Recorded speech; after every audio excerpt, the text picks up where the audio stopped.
Assalamualaikum warahmatullahi wabarakatuh. Perkenalkan, nama saya Muhammad Riki Gufron.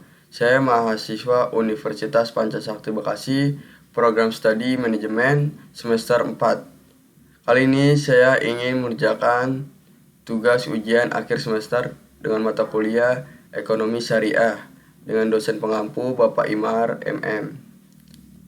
Kali ini saya ingin menjelaskan tentang deposito. Deposito adalah simpanan yang diserahkan kepada lembaga atau pihak tertentu dan penarikannya hanya dapat dilakukan pada jangka waktu tertentu dan dengan syarat-syarat tertentu. Sederhananya, deposito adalah tabungan berjangka yang dikeluarkan oleh pihak perbankan. Selanjutnya yaitu adalah dasar hukum deposito syariah. Sebagai produk perbankan syariah yang merupakan kegiatan investasi aset keuangan nasabah dengan bank, deposito syariah juga telah diatur oleh Dewan Syariah Nasional dan Majelis Ulama Indonesia.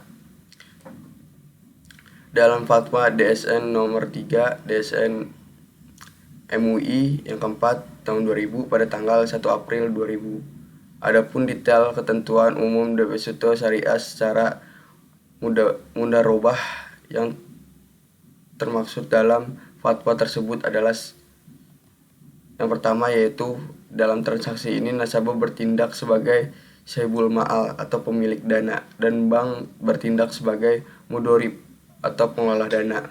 Yang kedua yaitu dalam kapasitas sebagai mudorib, bank dapat melakukan berbagai macam usaha yang tidak bertentangan dengan prinsip syariah dan mengembangkannya, termasuk di dalamnya mudharabah dengan pihak lain. Yang ketiga yaitu modal harus dinyatakan dengan jumlahnya dalam bentuk tunai dan bentuk piutang. Yang keempat yaitu pembagian keuntungan harus dinyatakan dalam bentuk nisbah dan dituangkan dalam akad pembukaan rekening. Terus yang kelima adalah bank sebagai mudharib menutup biaya operasional deposito dengan menggunakan nisbah keuntungan yang menjadi haknya. Yang keenam itu ada bank tidak diperkenalkan untuk mengurangi nisbah keuntungan nasabah tanpa persetujuan yang bersangkutan. Artinya menurut hukum Islam, deposito syariah diperbolehkan selama tidak bertentangan dengan aturan hukum dalam Islam atau deposito yang dilaksanakan berdasarkan prinsip syariah. Selanjutnya yaitu nisbah atau bagi hasil pada deposito syariah.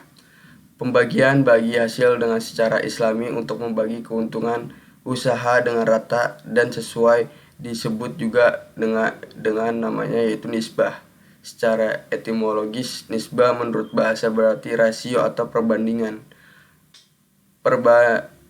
Pembagian keuntungan perbankan syariah kepada nasabah berdasarkan nisbah yang disepakati setiap bulannya.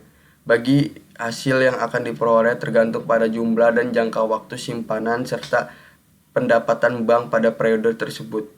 Berdasarkan bagi hasil juga dihitung berdasarkan pendapatan keuntungan bank revenue, sehingga nasabah pasti memperoleh bagi hasil dan tidak modal pokok simpanannya. Nisbah merupakan salah satu komponen yang dipakai dalam perjanjian kerjasama antara nasabah dan bank pengelola deposito syariah.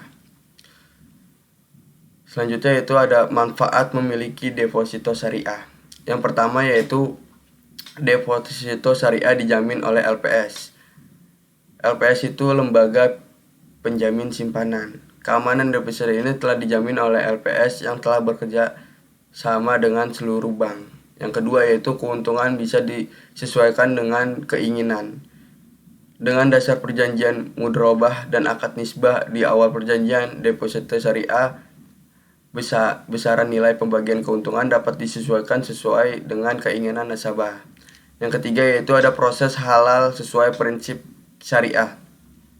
Sebagai umat Islam, kehalalan sebuah produk keuangan yang sesuai prinsip syariah menjadi hal yang utama. Deposito jenis ini telah dijamin bagaimana proses pengolahan oleh DSN MUI. Terus yang keempat, menjadi tempat dana darurat. Karena jangka waktu deposito yang pendek dapat menjadi acuan tempat mengelola uang untuk mempersiapkan dana darurat. Biasanya jangka waktu bulanan hingga 1 tahun. Selanjutnya di sini adalah hawalah. Definisi hawalah yaitu akad permindahan utang atau piutang suatu pihak kepada pihak lain.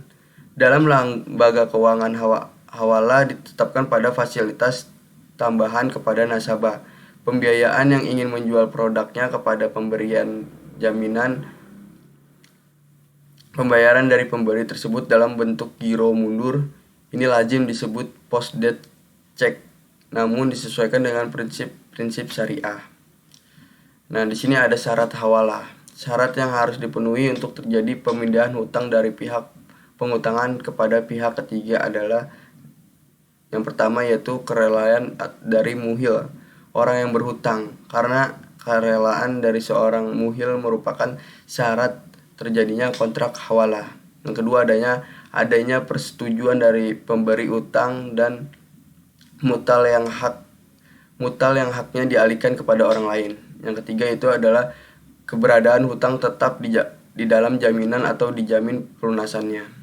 Yang keempat yaitu adanya kesepakatan antara orang yang menanggung hutang yang disebut muhal alaih dengan orang yang mengalihkan hutang atau muhil. Sekian, saya Muhammad Rizky Gupron. Maaf kalau ada kata-kata yang salah. Wassalamualaikum warahmatullahi wabarakatuh.